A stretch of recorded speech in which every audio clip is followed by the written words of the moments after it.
Jaya Radha Madhava Kunja Bihari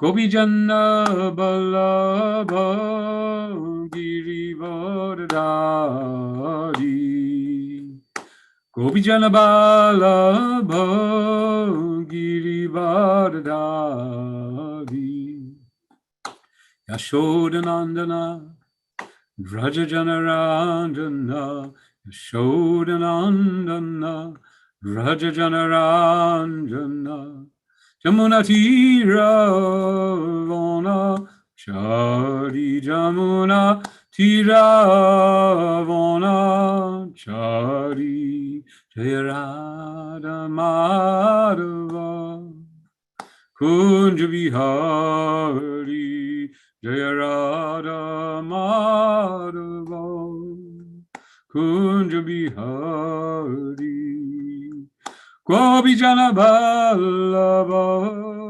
Girivardhari Gopijana Ballabha Girivardhari Yashodanandana Rajajana Ranjana Yashodanandana Rajajana Ranjana Jamuna Tira Vona Chari Jamuna Tiravana Chari Radha Madhava Kunja Bihari Jaya Radha Madhava Kunja Bihari Hare Krishna Hare Krishna Krishna Krishna Hare Hare Hare Rama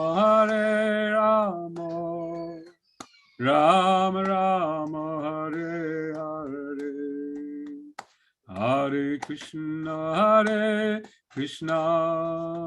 Krishna Krishna Hare Hare Hare Rama Rama Rama Hare Hare Hare Krishna Krishna Krishna Hare Hare Hare Rama Rama Rama Hare Hare Jaya Radha Madhava Kunja Bihari Jaya Radha Madhava Kunja Bihari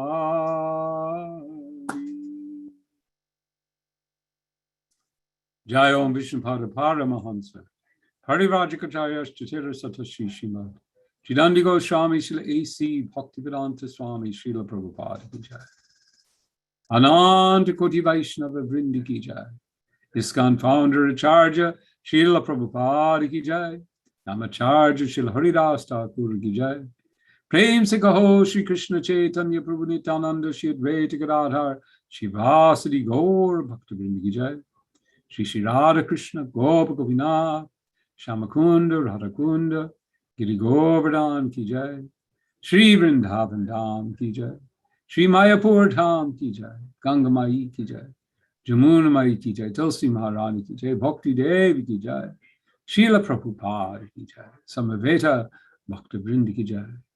All glories to the assembled devotees, all glories to the assembled devotees, all glories to the assembled devotees, all glories to Shri Guru and Shri Gauranga. All glories to Shri Hare Krishna. 1 second, I just need to close the door. Somebody came in.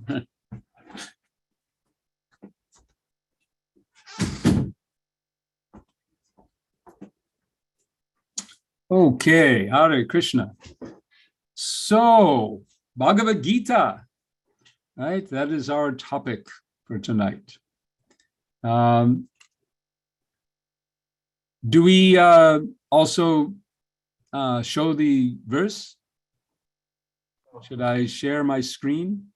We can do that. If you want to share your screen, let me give you permission. Now you should be able. Okay, so let me find the verse. There we go. No, it's not that one. There's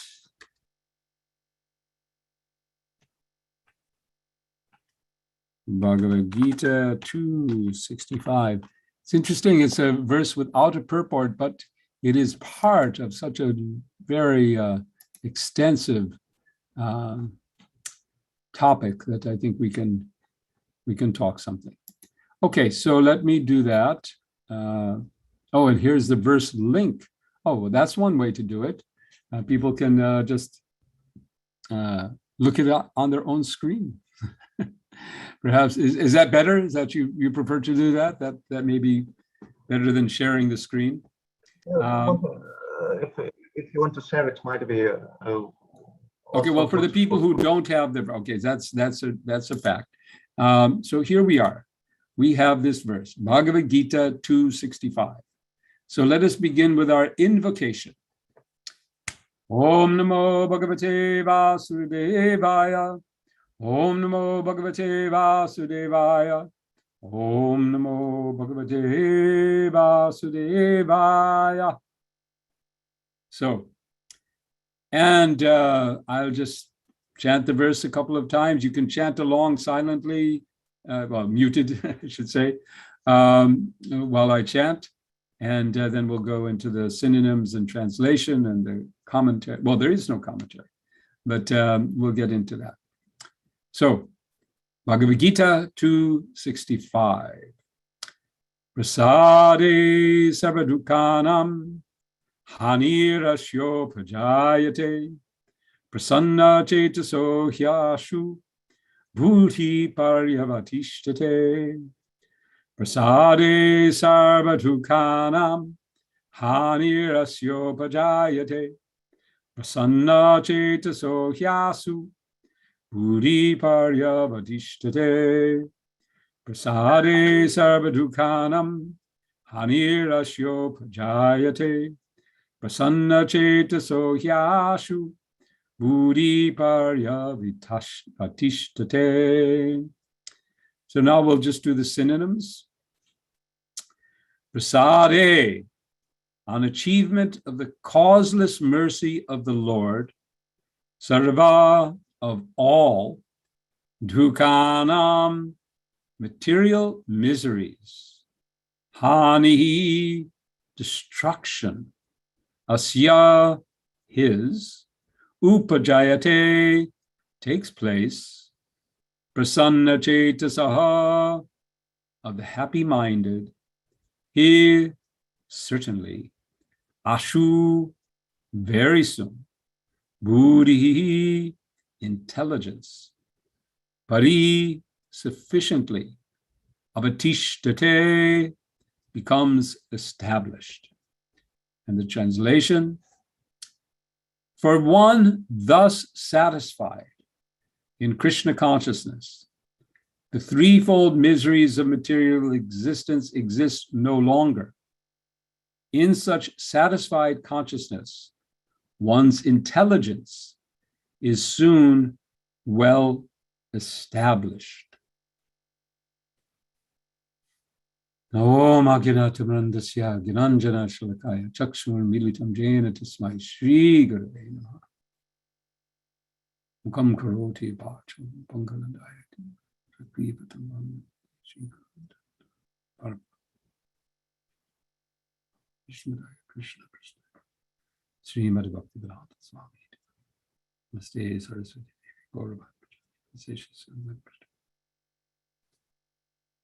So Shri Krishna is continuing to answer Arjuna's question, which comes earlier. I think we can go back here and just take a look at the verses here. After Krishna, after explaining about the existence of the soul, the nature of the soul being eternal, with all these verses Then comes Arjuna's question. And he says that he asks, let's see, where is it here? Text 54. O Krishna, what are the symptoms of one whose consciousness is thus merged in transcendence? How does he speak? And what is his language? How does he sit? How does he walk? So Arjuna is asking because Krishna has been explaining, he's explaining you're not the body, but you still have to do your duty in this world, but you have to do it in a different consciousness. And he begins to describe the nature of that consciousness. But Arjuna is still considering, well, but what does that look like? How does that feel? How can you tell? And then Krishna responds and begins to go deeper into the nature of Krishna consciousness. And he begins to talk about giving up the desire for sense gratification, being undisturbed, unaffected, withdrawing from the senses. He explains that to withdraw from the senses, one requires a higher taste, a higher engagement than sense enjoyment. But then he says that it's not so easy. He responds probably to what's going on in Arjuna's mind, or what may be going on in our minds too, when we hear Krishna talking about withdrawing the senses from the sense objects and becoming aloof from sense gratification and being undisturbed in every situation and unaffected. That seems to be quite a challenge. And then Krishna recognized that. He says, yes, that's true, because the senses are strong, they're impetuous. He says they forcibly carry away the mind, even when we try to control. And then he describes how this happens.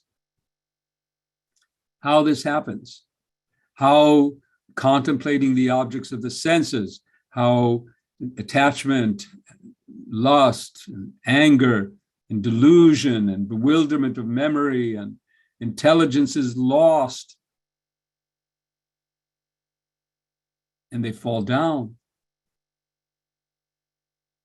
But then he comes back and says, but, as we're described here in the verse previous to this, but a person free from all attachment and aversion and able to control his senses through regulative principles of freedom can obtain the complete mercy of the Lord.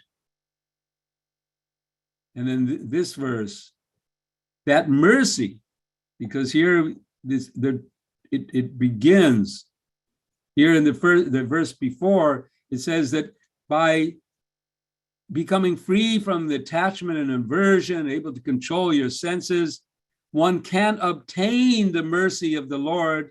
And then in this verse here, we have prasade, on achievement of the causeless mercy.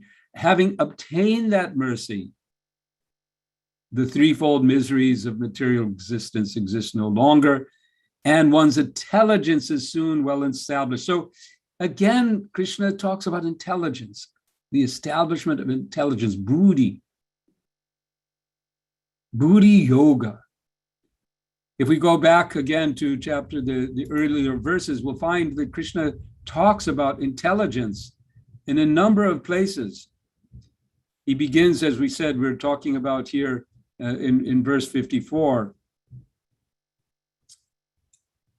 where Arjuna is asking about the consciousness of such a person.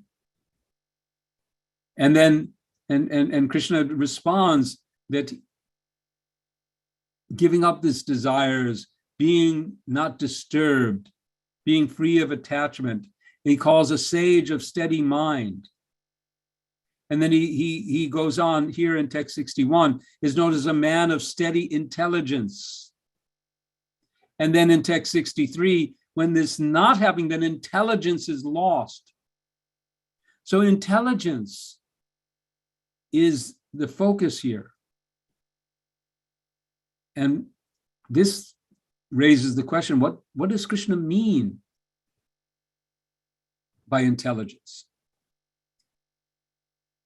What does intelligence mean to us? Intelligence in this context, because we have here descriptions of senses and sense objects. We have description of mind.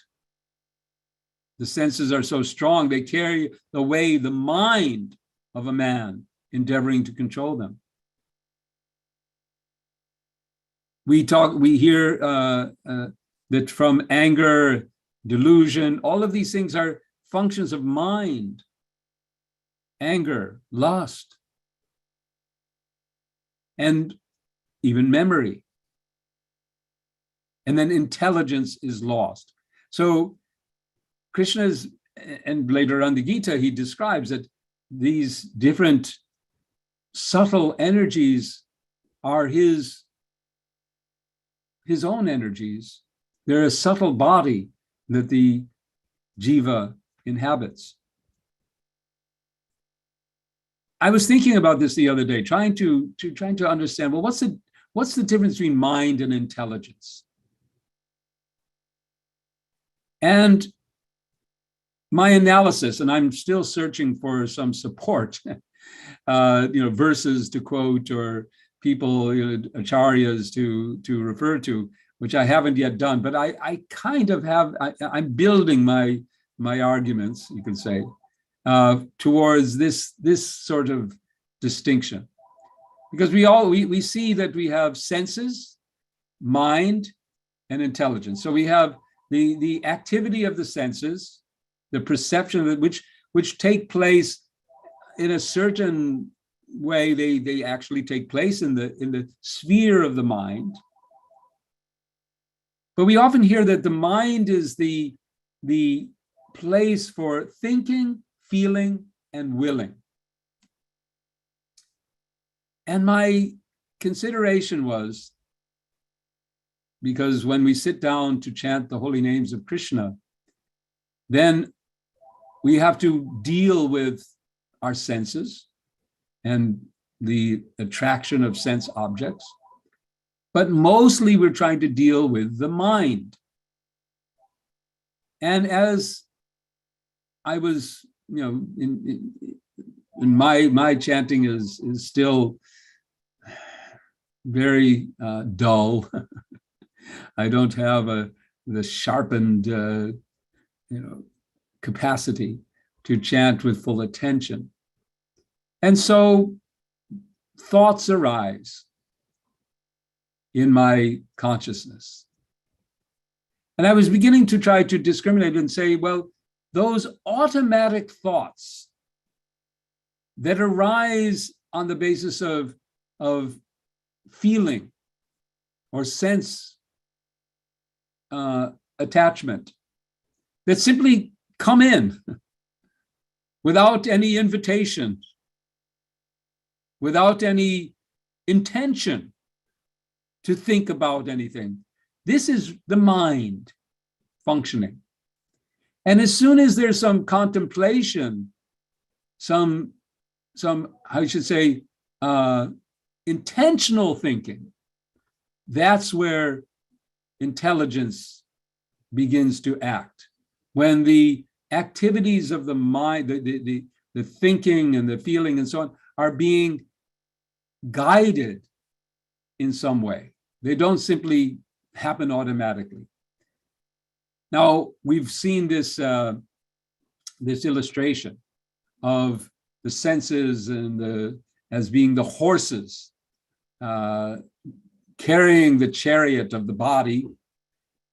The reins that are meant to control those senses, being the mind, and the driver meant to hold those reins as the intelligence. And then we find the soul. If you've seen the illustration, the jiva is sitting in the back of his chariot, alarmed.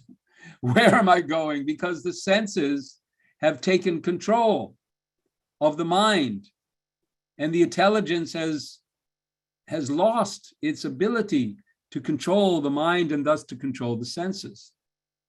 And so instead of being a person of steady intelligence as described here, such a situation is of an intelligence that is many branched.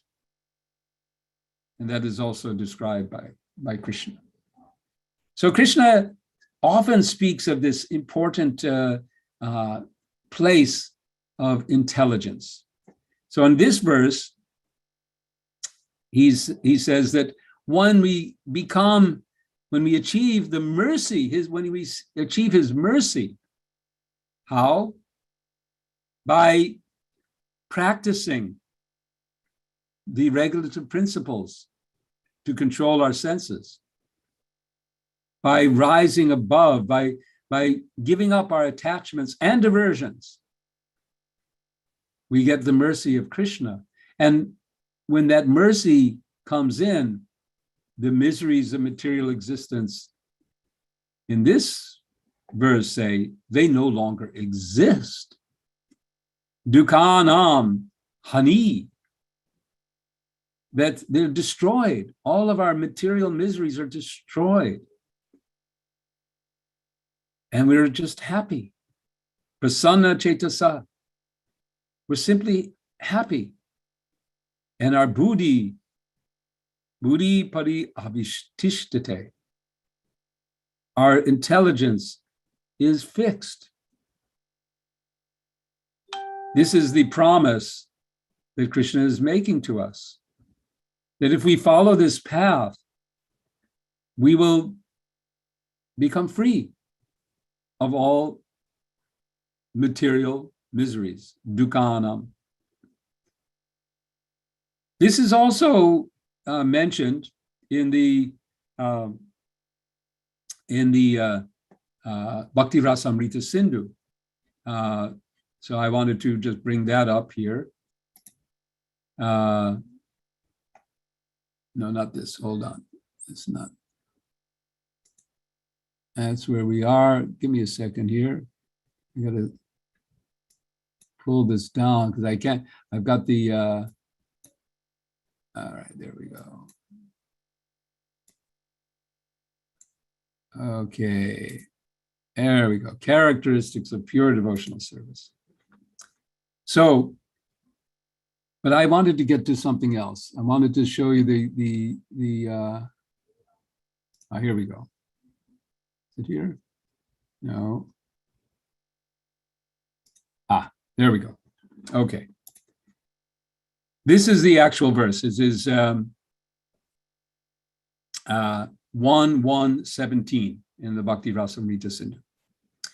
So it begins, Kleshagni Subhada Moksha Laguta Krit Sudurlabha Sandrananda Visheshatma Sri Krishna Karshini Cha Sa. So, and Prabhupada explains that these are the symptoms of bhakti yoga, and the devotional service is kleshagni even for beginners. This means that it reduces, here, now this is interesting, it says it reduces or nullifies all kinds of suffering. So here, if we were thinking, well, wait a minute, like when I read it, I was thinking, well, hold on. No material suffering, it's destroyed, but I woke up this morning with a pain in my knee, and I got some other pain in the hand over here, and And I had to tolerate the subway going, and I had to go somewhere. I wouldn't exactly say that there was no, at least that it was a perfect situation. There's some little pains and so on. And I've certainly, I mean, today's a good day. So, but there's been plenty of days where, it's not been so good. So the question is, well, really? Kleshag, all, dukkhanam hani, it's destroyed, all the dukkha. So we have one clue here that says it nullifies or reduces. So then that's okay. Then I think, well, all right. But we're going to get to another analysis of that in just a minute. Just to finish this, it's a very important verse from the Bhakti Rasamrita Sindhu, which is, as I said, this is translated fully in the Nectar of Devotion. If I can get to that. I had it somewhere here. Anyway, we'll just go with this then. So there's the cessation of material miseries. It brings all auspiciousness. This is Subhadha. It's rarely obtained. Moksha lagutakrit. It makes liberation seem insignificant, and it is sudurlabha. It is rarely obtained. The Sandrananda Vesheshatma, it bestows all good fortune, and Sri Krishna Karshani, it attracts Krishna. It attracts Krishna. So this is the nature of devotional service. Now, this question remains, but what about our other sufferings? So to explain that, we have to turn to a very often quoted verse, which is 10:14:8 in the Srimad Bhagavatam. A very important verse for all of us. Tatenu kampam susumikshamano, bunjana evatma kritam vipakam, hridvag vapur bir vidadanta namaste, jiveta yo mukti pade sadaya bhak. My dear Lord, one who earnestly waits for you to bestow your causeless mercy upon him, all the while patiently suffering the reactions of his past misdeeds and offering you respectful obeisances with his heart, words, and body, is surely eligible for liberation, for it has become his rightful claim. So this verse, which is spoken by Lord Brahma, seems to give us a very different perspective. That we go on, we're suffering the reactions of our past. We're patient, and we expect. In fact, we know, we're confident that we will get Krishna's ultimate mercy. The words here are dhaya bhak, meaning that the mercy of Krishna and the complete freedom from all what we now perceive as suffering will come to us as it is as guaranteed as an inheritance that is been set aside, that only must come to you in some future date.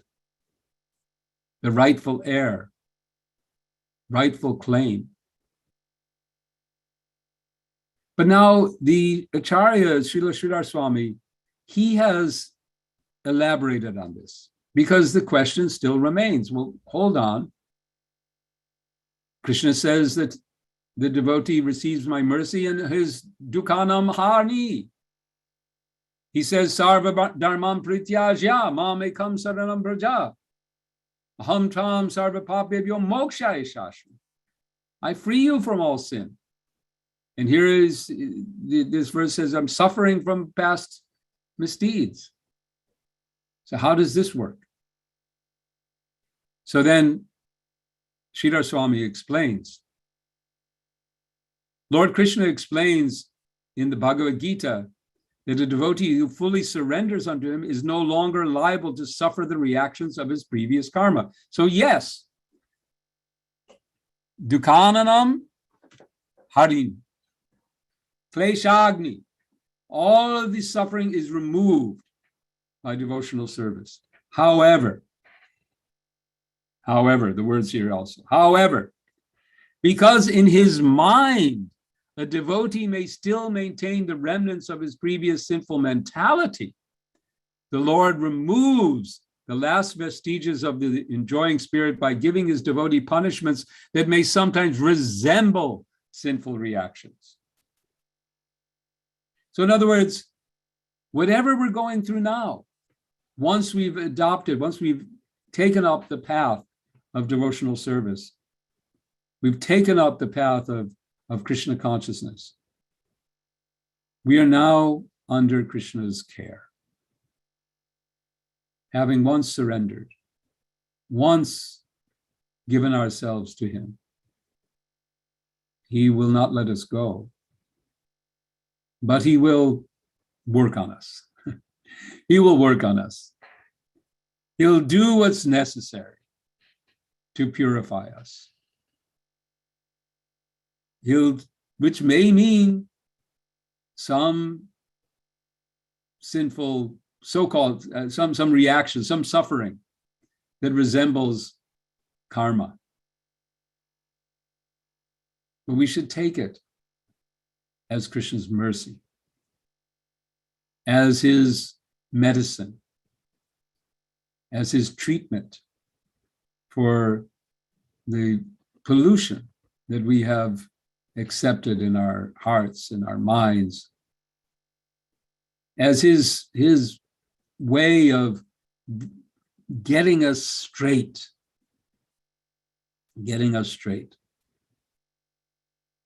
and establishing us in intelligence. Because when we're faced with these issues and problems, we're forced to consider what's going on. We're forced to reflect, who are we?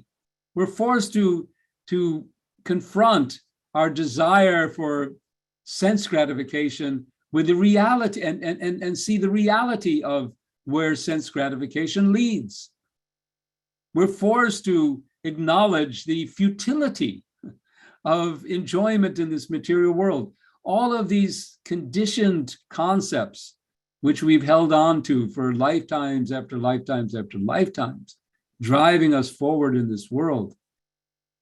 We must give them up, and to do so, we need to be reminded and enlightened continuously about the nature of the material world, so that we become detached more and more. That is the path of devotion. And within this path, even though we may experience external sufferings, as we develop our Krishna consciousness, we'll find that even in the midst of pain, in the midst of bodily or sensual or whatever pain, we can actually find a state of transcendence.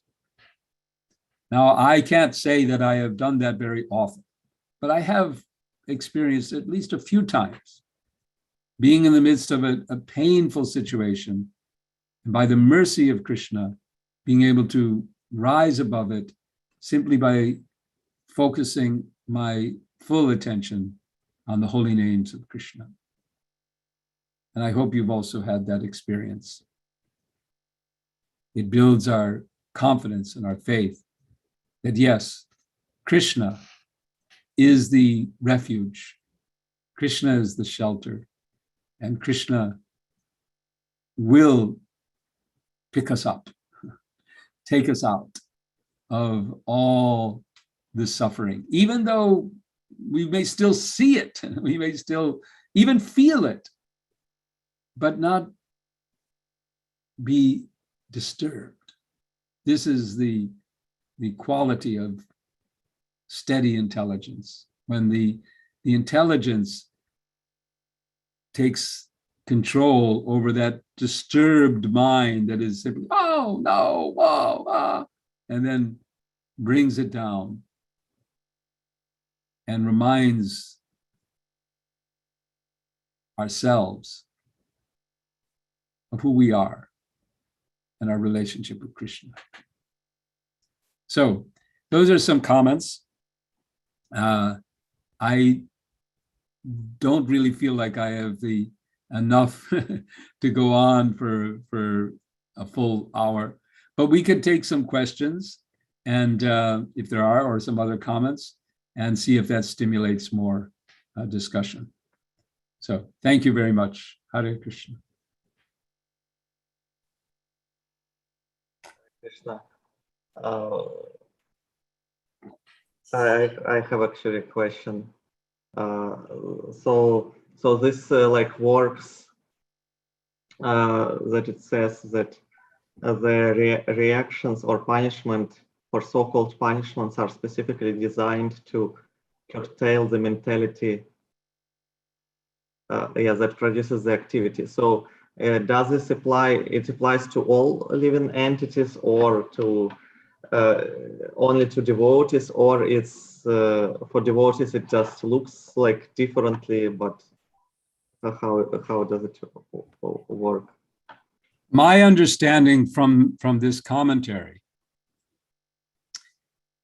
which is also described here, this unhappiness suffered by a sincere devotee is not technically a karmic reaction. So there are karmic reactions. Those who have not surrendered to Krishna, surrendered to the Supreme Lord in some way, those who are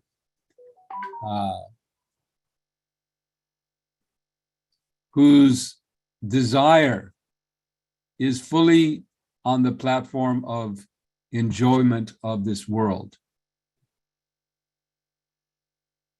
they must suffer the karma for their actions, and that their karma and their situations are conducted by the material energy under the ultimate control of the Lord, but without his special mercy. There is what is called in the nomenclature of mercy, you can describe, or grace. There is what might be called common grace. Everything in one sense is the grace of God. Everything is the mercy of God. Everything that happens to anyone is the mercy of God or the grace of God. It's not happening in any, even karma, even the suffering. It's God's grace to teach the jiva to make the world work according to the desires of the jiva. Without karma, the jivas would not be able to enjoy the material world, because that's the mechanism which makes the whole thing go around. The world doesn't, this material world works. It provides a opportunity to forget Krishna and to enjoy the senses by this system of karma. Without karma, then, because the nature of material enjoyment is that for you to enjoy, someone else has to suffer, right? So and who will suffer is because of their karma. So without karma, the whole thing just doesn't work, because you can't have everyone enjoying. That's like, I remember one of the examples, at least in the material world. If I want to enjoy power, I have to take it from somewhere else. It's that the law of what do you call it? Equilibrium or conservation of energy and so on. You can't take energy without taking it from somewhere else. It has to keep in equilibrium. So in order for someone to enjoy, someone else has to be exploited. And in this way, there's some good karma, bad karma, this, that, everything happens. So that's also Krishna's grace. To create this is his mercy. Because if he didn't, then the jivas who desire that would not have it. But that kind of mercy is common to everyone. Everyone's receiving that. But when we surrender to Krishna, now Krishna takes personal cognizance, and he extends his special mercy, his personal interest. And he mokshai shashmi ma suchaha ham tvam sarva papebhyo mokshai shashmi. He takes you out. He takes you out of the ordinary world and brings you into the path of going back to him. And that may resemble in different ways what happens on that path is some of the sufferings and so on. We can't understand it. It seems to be that we're simply suffering, but we should understand fully that it is, first of all, it is reduced, and it is for our purification. Does that answer your question? Yes, thank you, Prabhu. All right. So if there are any other questions, otherwise we can do a little more chanting. Gaurav has a question. Yeah. Gaurav, you're muted. Hare Krishna. Prabhu. Hare. Yeah, I really like what you said, about mind and intelligence. So, thanks for clarifying. I used to have that question.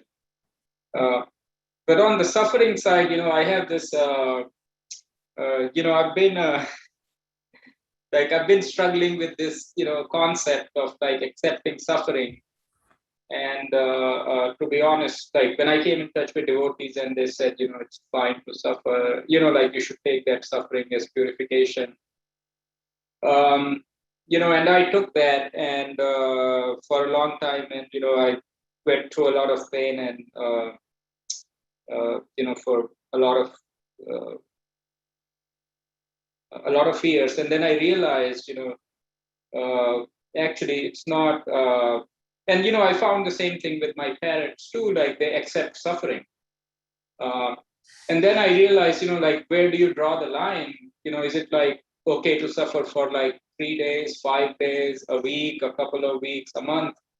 Because really, if we, if we really just keep on suffering, it's, in my case, it started affecting my devotional life, and I had to see a therapist, and it didn't really help. And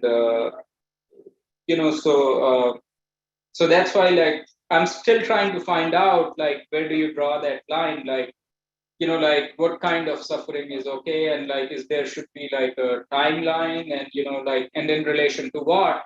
Because also I've seen that a lot of times this logic that suffering is good, and I've been sorry to say I've been on the other side of it. It's actually used by mostly authorities to kind of impose on newer devotees, if there is a bad authority and they just say Prabhu, it's just purification. And so it's where do we draw the line? And it's that's what was my question, because I've seen the same thing with my my parents also. Like they, my mother, like, because she's Indian, for her it's natural to accept suffering. So like, like I try to tell them that it's okay for like a week, maybe a couple of weeks, but if it's constant, then it's not healthy. So like, I don't know if I Yeah. like, where do we draw the line on that suffering? Like. Well, let's analyze your question. And I think you have to mute, otherwise there's some echo. I don't know. But because there's two things here. There's three or four things. There's tolerating. There's accepting. But then there's not, the line that you're talking about is response. How do we respond to our suffering? What do we do with it? We accept it. We tolerate it. But we also look to understand, well, now what do we do with it? Is it, where does it come from? A lot of our suffering, like I think you were alluding to, comes from inside.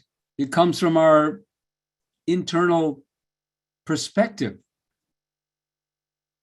And the message that suffering is giving us, because generally speaking, pain and suffering is there in nature to tell us something. Like if we put our hand near the fire, then it gets hot and we start getting burning because the body's saying, take it away. Or, there's some pain in the belly or whatever, and we know I better change my eating or what, pain, the body gives us pain very often to tell us, okay, you've got to change something. So similarly, mental pain also comes with a message. And that message generally is, well, you've got to change something in the way you're thinking. And generally, it means that you have to bring some intelligence into that situation that adjusts what you're doing. The fact that we accept suffering doesn't mean we invite it. We don't invite it, and we don't do nothing about it. We don't welcome suffering. We have to be, like it says, free of attachment and aversion. So we don't invite it, we don't welcome it, but we also tolerate and recognize it, and we accept it, but we deal with it because we look for the message, we look for the lesson, we look for what is supposed to be done. Like, why? It's not our natural state to be suffering. We're not meant to suffer. We're meant to be happy. We're meant to be in the state that is that Krishna has described. Prasanna. He says we're supposed to be, what is the verse again? Get to it, yeah. Prasanna Chaitasa, of the Prabhupada described as of the happy-minded. We're supposed to be happy. We're not supposed to be suffering. So when there is suffering, then either it's unavoidable because of the reasons that we've described, and we tolerate it, knowing that it will go. And that is particularly the case when it comes to physical suffering. Or it's coming about because of something we have to do in order to relieve it, either by adopting a different attitude or finding out the source within us and making some changes. So I don't think there's you say, well, where's the line? The line between what? Between, I guess it's because there's a certain kind of fatalistic attitude that someone may adopt. Like I think you alluded to, your parents perhaps may have a sort of a fatalistic attitude that, well, what can I do? This is my fate. This is my karma. For whatever is happening is my karma. There's nothing I can do about it. A sort of what is it? I mean, it's not really nonchalance, but where you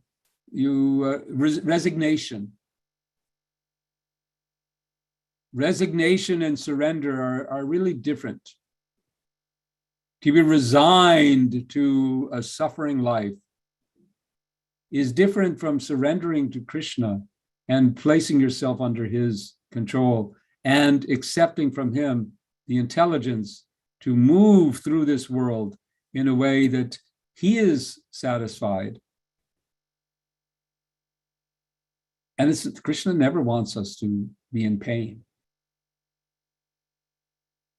Sometimes, as is described, that the father sometimes has to make, give some sort of punishment, or not punishment, but some lesson, physical lesson, in order to teach the child.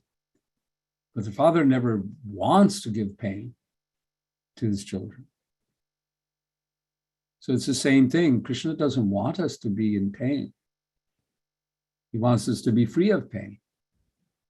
But sometimes if we're too attached to some material thing, he gives, he like it's described in this verse here, that he gives his devotees punishments or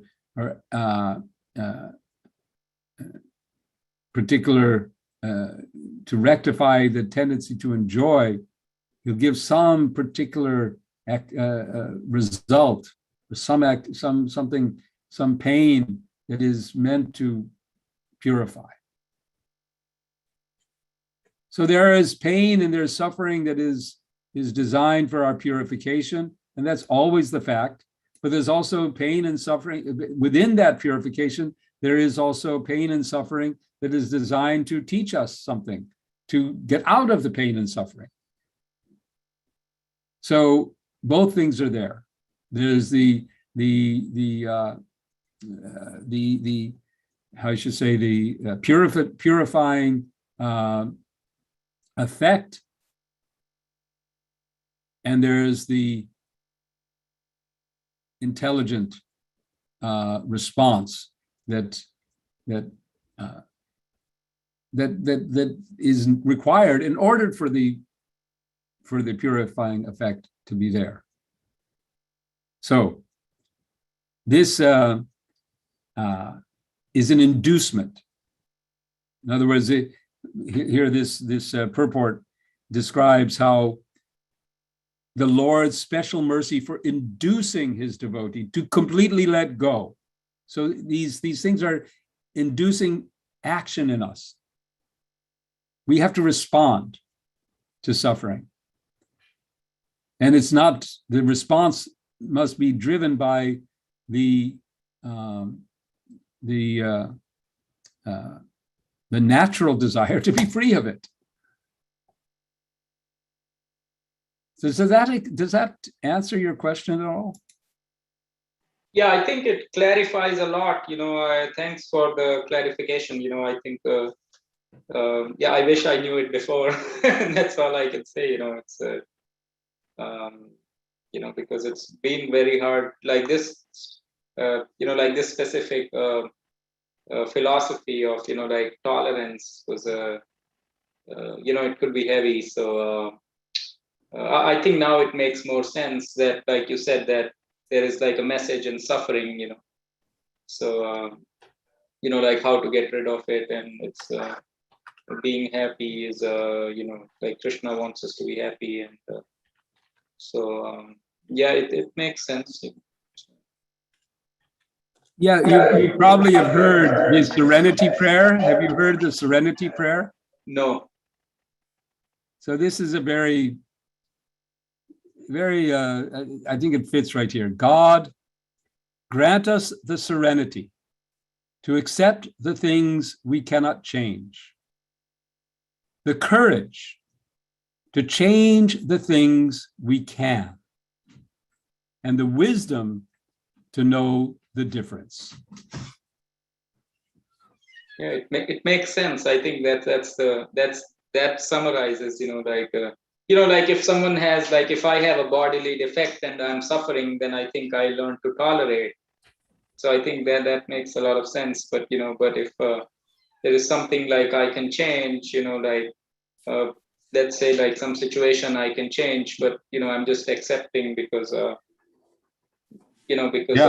so then out of some sort of you're accepting out of some sort of resignation and feeling of helplessness, and it's a sort of a self-defeating mentality, which we have to avoid. Now this is it's a wonderful the serenity prayer, and the serenity is what Krishna is talking about. So, any Shasha Prabhu, any other? If I can ask maybe technical question. So, like we talked about material energy, and it's like described in one places. It is described like that it is like a great. She is devotee of Krishna and expansion of Yoga Maya. I believe in Krishna book. Krishna says it. Yes. Yeah. And in other places, when in Srila Prabhupada talks about material energy, or says like it's like inferior energy. Sorry. Bless you.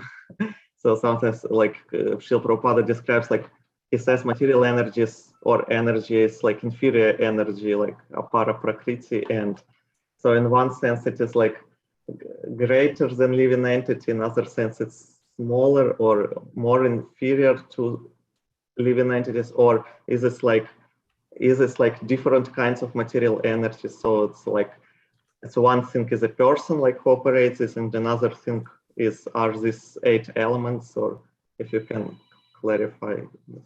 Hold on. If you don't mind, I'm just going to. This is Chandrasekhar Maharaj, so I should add just.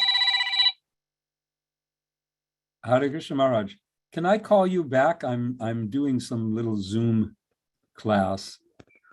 Okay.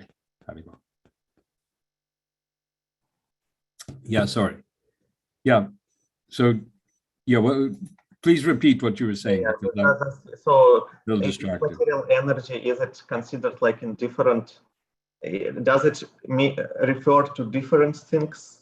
Like one is like the person who is operating this, and she is like greater than living entities, and other times when we talk about material energies, we mean like material elements which are lower than living entity, or how to like? Yeah, well, there is.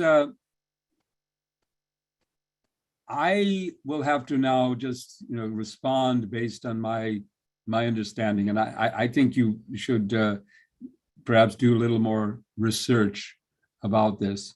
But we do know that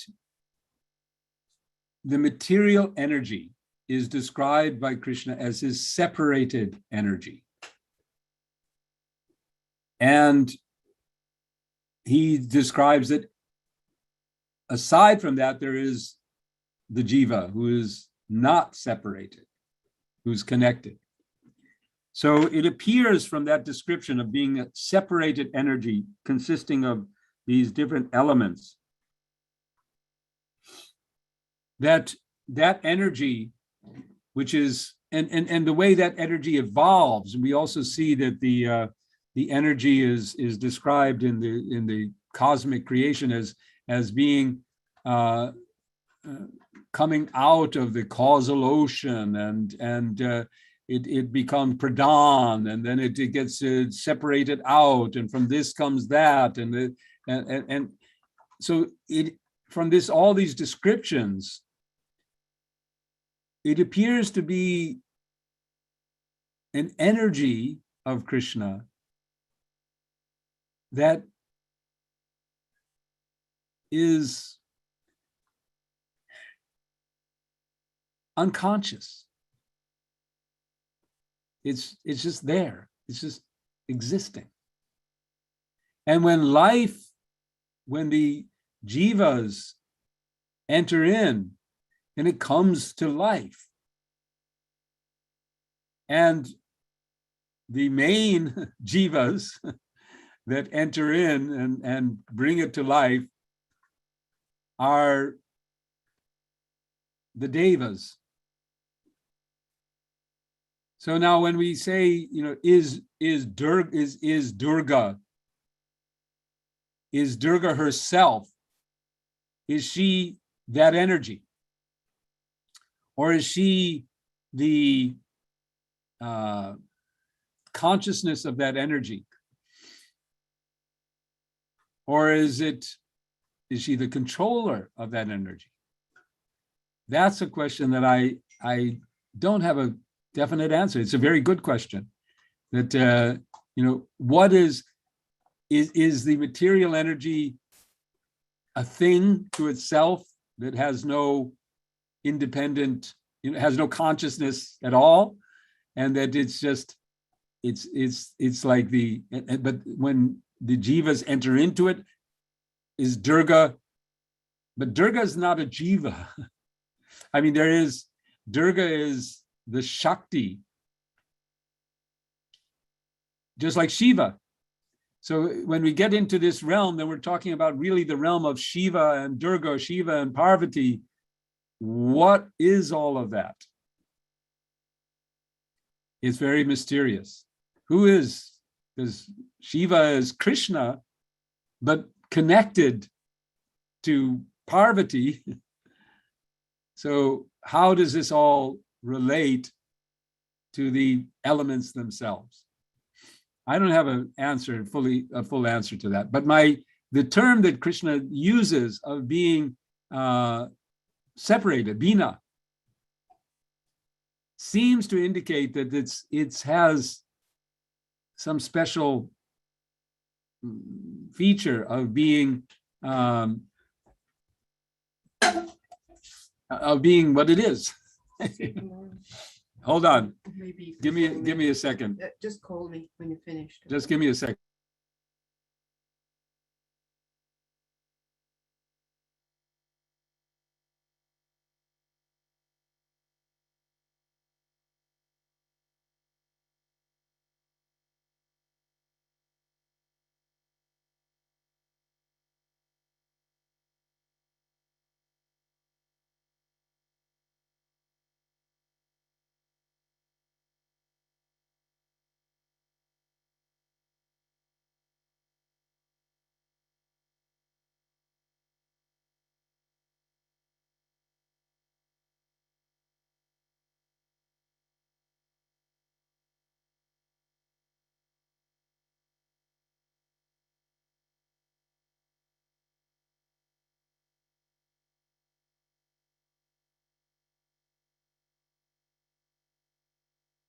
Sorry, my wife just got back from a trip to Connecticut, and so I had to.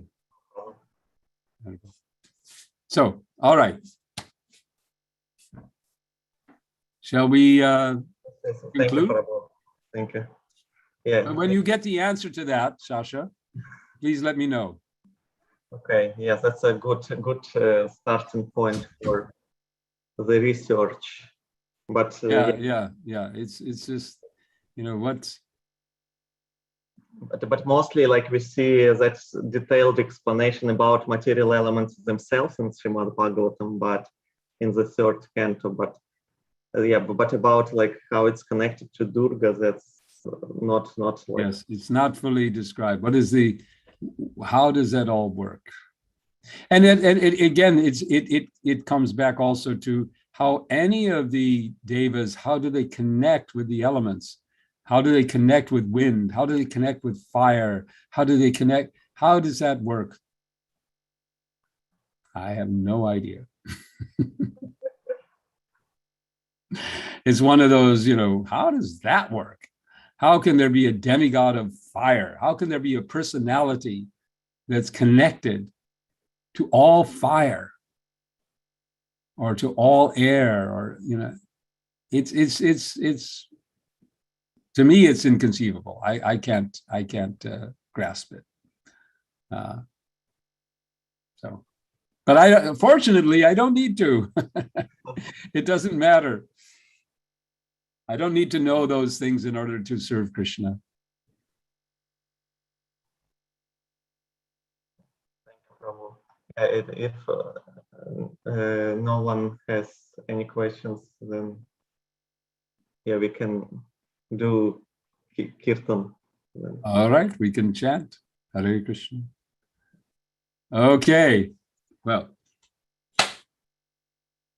Nama Om Vishnu Padaya Krishna Prastaya Bhutale Srimate Bhakti Vedanta Swami Niti Namine Namaste Saraswate Deve Gauravani Pracharine Nirvisesha Sunyavadi Paschachade Shatarine Jaya Shri Krishna Chaitanya Prabhu Nityananda Shri Advaita Gadadhar Shivasadi Gaur Bhakta Vrinda Jaya Shri Krishna Chaitanya Prabhu Nityananda Shri Advaita Gadadhar Shivasadi Gaur Bhakta Vrinda Shri Krishna Chaitanya Prabhu Nityananda Shri Advaita Gadadhar Shivasadi Gaur Bhakta Vrinda Hare Krishna, Hare Krishna, Krishna Krishna, Hare Hare, Hare Rama, Hare Rama, Rama Rama, Hare Hare, Hare Krishna, Hare Krishna, Krishna Krishna, Hare Hare. Hare Rama, Hare Rama, Rama Rama, Hare Hare, Hare Krishna, Hare Krishna, Krishna Krishna, Hare Hare, Hare Rama, Hare Rama, Rama Rama, Hare Hare, Hare Krishna, Hare Krishna, Krishna Krishna, Hare Hare, Hare Rama, Hare Rama, Rama Rama, Hare Hare, Hare Krishna, Hare Krishna, Krishna Krishna, Hare Hare, Hare Rama, Hare Rama, Rama Rama, Hare Hare, Hare Krishna, Hare Krishna, Krishna Krishna, Hare Hare, Hare Rama, Hare Rama, Rama Rama, Hare Hare, Hare Krishna, Hare Krishna, Krishna Krishna, Hare Hare, Hare Rama, Hare Rama, Rama Rama, Hare Hare, Hare Krishna, Hare Krishna, Krishna Krishna, Hare Hare, Hare Rama, Hare Rama, Rama Rama, Hare Hare, Hare Krishna, Hare Krishna, Krishna Krishna, Hare Hare, Hare Rama, Hare Rama, Rama Rama, Hare Hare, Hare Krishna, Hare Krishna, Krishna Krishna, Hare Hare, Hare Rama, Hare Rama, Rama Rama, Hare Hare. Jai Nitai Gaur Premanandi, Hari Hari Bol. Jai Shri Prabhupada ki Jai. Jai. Thank you very Hare much, Krishna. Pancharatna Prabhu, for a nice kirtan and for the enlightening class. And I invite like everyone to unmute themselves and join me in expressing appreciation to Pancharatna Prabhu. So Pancharatna Prabhu, Hare Krishna. Jai. Hare Bol. Hari Bol. Hare Bol. Hare Bol, Hare Bol.